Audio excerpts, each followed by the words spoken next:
Hey. Hi, guys. Welcome back. All right. This is going to be a collective message. Guys, just know my channels, both of them are going through some extreme turbulence right now, extreme glitches that's impacting whether or not I'll be able to continue doing live streams. Right now, you guys may want to be watching for both the video tab and the live tab. You know, historically for 5 years, I've always done live so I can talk to you guys. We get to interact a lot more. It's really fun. Right now, that is all being jeopardized because of some kind of a glitch going on where if I do those, many of them don't process properly for at least a day, if not more. And then that actually harms the channel because it appears nobody watched the videos because that's not being recorded, even though indeed they were watched. So right now I'm doing my best to navigate all this. I'll do my best no matter what. But if I don't do as many lives where we get to communicate, please just know it's not because I don't want to be able to keep doing that. It's because I've got to deal with what's going on right now behind the scenes. All right. Send you guys love and thank you so much for being here. With that 10 of Cups in the reverse, this is somebody who's either feeling unloved, they're feeling like they're out there on their own. We have Wheel of Fortune, though, and the 10 of Swords. Okay, so things are definitely shifting for a character, and yet a new door is opening. True, something is over, something is ending, but smack dab in the middle of these two 10s, we have yet another 10, right? That 10 for the major arcana, and it's upright. And that is that Wheel of Fortune. So honestly, what a powerful message this is. Yes, we have unhappiness flanking, but we have this amazing, like somebody needs to shift gears. There's this amazing doorway that is opening up and somebody needs to, jump on it. And I don't know why I want to do like the little, what is that? Gangnam Style. I have no idea why I want to start to do the little thing. We need some levity, apparently. For some reason, although a painful ending and a disappointing situation should actually be a time to celebrate because it's about transformation and new doors opening. Sometimes things end because we're supposed to go somewhere else. With that Four of Swords in the reverse, this is not a time for a character to stay silent. It's not a time for a character to sit back and so sorry, guys. It's not a time for a character to sit back or withdraw. We have a Knight of Pentacles. It's a timeline shift. I always look at this Knight as instead of this long, slow marathon of I know where I'm going and I'm going to get to the end of the race, this is somebody who goes, I'm actually done with this race. I'm done with this marathon. I'm going someplace else. This is somebody who could literally stop. Like they could have their day set out. They could be on their way to work and they get a phone call and it turns out they don't have a job. But instead of it being a bad day, this is somebody who goes, all right, then, first things first. I'm the realist. Sorry, is that Iggy Azalea? First things first. Let me admit to myself, I wasn't really happy there anyway. So now I'm not going back there, which means, oh my God, I have to pursue the thing I really want to do. In fact, all of a sudden, this is like a thrill. And I'm not saying a character is going to lose a job. I'm just using an as if scenario.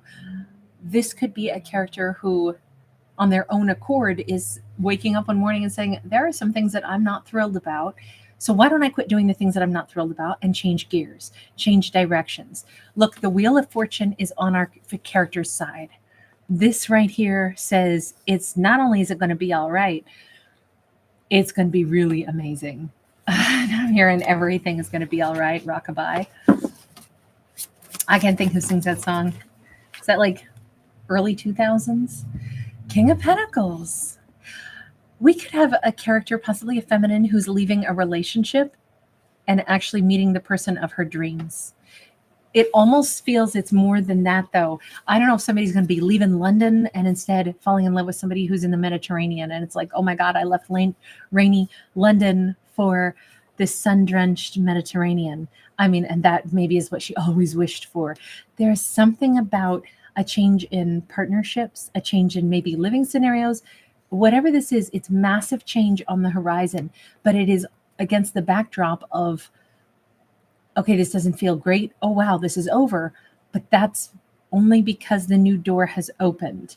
You know, what happens when a bar or restaurant closes down? Then we leave and we go somewhere else. And maybe that's where we needed to be all along. Maybe we've been keeping tempo or just, killing time where we were and not really living the life we were supposed to live until, the bar or the restaurant closes down, metaphorically speaking. Something is ending, but it's pushing our character into the life they're supposed to have. Tell me more about this King of Pentacles. Nine of Pentacles. Oh my God, we have such a romantic energy here. We have Venice. We have, I don't know, there's something here about a character needed to become single in order to end up with the right partner. Okay, this is crazy, but sometimes think of life like, okay, so I'm thinking of the Olympic rings, like the symbols of the Olympics, how there's all these overlapping rings in different colors. And I'm picturing sometimes our life is like that, where we can be living over here in this ring, but it overlaps with another. And if at one point we wanted to hop over, we could live a different lifestyle, or we could hop over here. We have the opportunity to live one cyclical lifestyle or hop into the next one. That's what's happening for our character right now. It's not that our character is like, how do I say this? It's not that what they're doing next is totally unfamiliar, not with the Judgment card. The Judgment card says we may have somebody showing back up in our character's life right as another chapter of their life completely closes down, collapses, ejects them. I could say this in a lot of different ways, but we have a character whose life is changing, whose life is closing a chapter, and they are now shifting into a different energy flow. We have the Tower upright. This is really fantastic. This is truly beautiful. This is a character whose entire energy has, kind of like gravitated or made its way, sashayed its little way over to something else, someone who could be from their past, somebody who's very different now, somebody who's ready for a lifestyle that maybe once upon a time she wanted, or maybe she wasn't ready for it once upon a time. All I can say is becoming single gives her the opportunity to connect with the right person. It's just that it looks like it's a reconnection. So sorry that we have an ex in this, but this is an ex who is some other cycle of her life that is coming back in. I literally picture somebody who's doodling right now, making a series of circles, and then those circles make a circle. Or maybe somebody's using, like, is it a protractor or something, where they're making like sacred geometry, overlapping circular. I don't know what the deal is with overlapping circles, but now I'm hearing that song, Circles in the Sand, Round and Round, Never Ending Love is What We Found. Is that Belinda Carlisle? Sometimes I confuse her with one of the other 80s divas. That Wheel of Fortune is everything. It says that our character has had a bunch of unrealized dreams, and they thought where they were was supposed to work out. That was never going to be the entirety of our character's life. Their life was still supposed to be lived in this sun-drenched, beautiful connection with, I think, somebody of their past. Who are you? We see that you've gone through changes with the Tower. They could be an Aries. And they come out now as a King of Wands as well. So somebody who has found their peace, their stability, their power, their backbone. They are somebody who is probably quite a bit different nowadays. They may have like a really different energy, like much more warm-hearted. Let me just double check. Is this somebody that you knew like as a romantic partner, or is this somebody that you knew from a long time ago who's now coming back into your life? Queen of Cups, but the Six of Cups in the reverse. See, I almost think this was somebody on her periphery. She may have felt something for them, but they didn't feel something for her at the time. They were not engaged in like a soulmate kind of activity. She didn't have this person in her life except to know them, but there was no, cuddling, no close bond, no saying, oh, this is the person I'm in love with. She had feels for them. How did they feel about her back in the past? It's so crazy that as something ends in her life, a new chapter opens, but it happens to be a new chapter with an old familiar face. How they felt about her in the past was she's a freaking high priestess. They might have think she was freakishly attuned to them. She could read minds. She has some kind of second sight. They did not understand what it is about her, but I feel like they were drawn to her like crazy. We have the moon. There's something about her that is so, because both the high priestess and the moon both have the energy of the moon with them. The moon is what's hidden in the subconscious. The high priestess can see into the subconscious. She can see into the other side of the veil. She's highly intuitive. There is something here where it's like they knew all along. There's something about her. There's something about her. She can read into me. I don't know how she does it, but she does it. Nine of Swords. And they were stressed. Why were you stressed out about her in the past? Was it because she could read you so well? Ace of Wands, because he wanted her then. So he had the hots for her in the past. And she's on the other side of this door. Like, I wasn't allowed to be with her. I shouldn't have had those feels for her. I spent considerable time being stressed out and thinking about her because she drew me like a freaking magnet. I could never picture what it was about her. There was just some like kind of simmering sensuality to her. I always wanted to know what else was, underneath that cool exterior. I think they might have known each other in a professional setting, perhaps, in the past. And yet there was this simmering, like, I don't know if she smells really nice too, but he could associate her with a scent or something. Is this her, like, kind of an apothecary or something? But you notice he's, like, peering in through this keyhole, like, I want her. This is the Ace of Wands. I desire her. She is this mysterious, like, God, I wonder what it'd be like to kiss her. I feel like he spent considerable time fantasizing about her, and it was partially because I think she came across, as all high priestesses do, as somebody who's very cool, calm, collected, but underneath they are a raging inferno, much like a supposedly dormant volcano that ain't dormant at all. There's all kinds of passion under the surface. And I feel like he sensed that in her. He wanted to be able to move toward her, but for some reason couldn't. Why were you on the other side of the door from her? What was the blockage? Page of Wands. She might have kept everything very professional. She might have been the one who gave only the tiniest hint that she was interested in them. Now, I will also say, only because she's all in black a couple times here, maybe it was also that she was mourning the loss of somebody and it would have been inappropriate. Maybe maybe this was a recent widow or widower. No matter how youthful or, tragedies happen at all ages. And I don't want to bring up something sad, but there could have been a reason. He was like, I cannot approach her, especially with raging passion when she's enduring a sorrow. Or maybe he just knew her through the demise of some other connection. Doesn't mean that she lost someone, but just a breakup can feel like we lose somebody. We mourn that. But I feel like he knew her through some pivotal moment in her life of, technically a loss. And he also saw her like come back to life and saw her return to full glorious color. She's wearing blood red now. She's happy. She's, completely blossomed. He has kept tabs on her for a long time. So let me just ask this.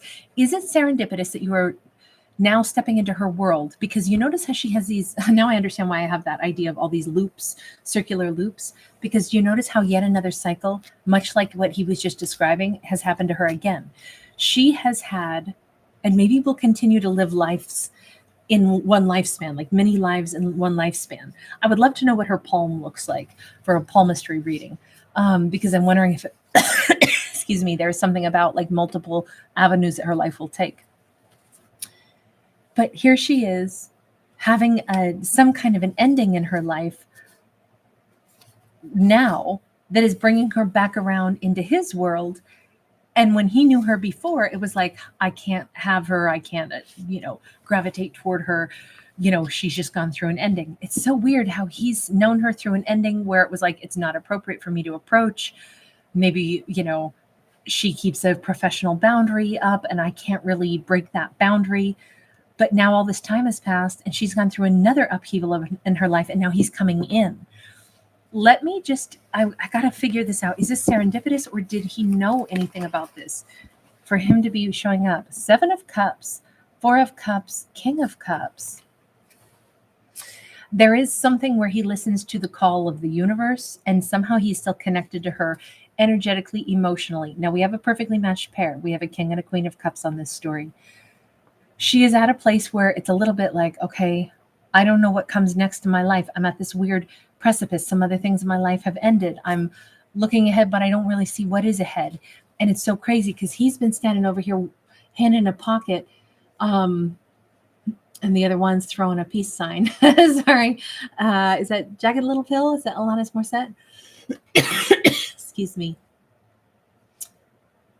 It's weird because he's here like in outer space, and he also has this computer screen. Has he recently looked her up again and didn't even know why? He just kind of kept having her name like pound through his head or something, and so he has to look her up, only to discover that there's something. Number one, his emotions for her are evergreen, right? He always has those emotions for her, and sure enough, there he is feeling those feels still for her. Four of Wands, Wheel of Fortune for him as well. This is their time. This is their chance. Yes, he feels her energy. He has always been connected to her, but these two have had a very long time that they had to wait until their lives aligned to where they both got the Wheel of Fortune. This is two people who kind of have always been meant to be, but not until everything got aligned. They both had to, have a couple of different experiences. They both had to have things work out to where the two of them were going to be on the same highway of life, driving the same stretch of road. And this is the time. So he looks her up. He suddenly feels like he needs to. And when he looks her up, I think he recognizes this is a good time for me to reach out to her. This is the best time for me to reach out to her. And here I go. This is him realizing unequivocally, this is my shot. She's single. I'm single. I just spied on her online and I can tell. Maybe he knew that she was nearby. Maybe he has figured out something, but it's like his intuition made him look her up in the first place. What move are you going to make? Because we know it's coming from you. Look at this. It's the blank card. So they both are on the exact same wavelength. Maybe she's thinking about him right now as well. When I say what move are you going to make? Ooh, Three of Swords sideways. And we have somebody, he's reaching out to her to say, hey, I just decided to look you up the other day, and I don't know if you've gone through something tough, but I wanted to reach out, wanted to see you, wanted to talk to you. And it's like, that's it. That's him maybe saying, I'm your shoulder to cry on this time. Come to me. I sense something has changed in your life. Come to me. I'm here. This is finally his chance to be the person in her life. That's pretty amazing. All right, you guys, I'm going to leave this one here. Thank you so much for subscribing. Thank you so much for hanging out with me. Thank you for giving it a thumbs up. And thank you so much for going through all these insane changes and glitches and everything that's been going on seemingly for quite some time now on my channel. I apologize for the bumps in the road. There's just lots going on behind the scenes that are glitches that I'm having to learn how to roll with. So thank you guys for absolutely everything. I adore you, and I will see you guys again soon. Bye for right now.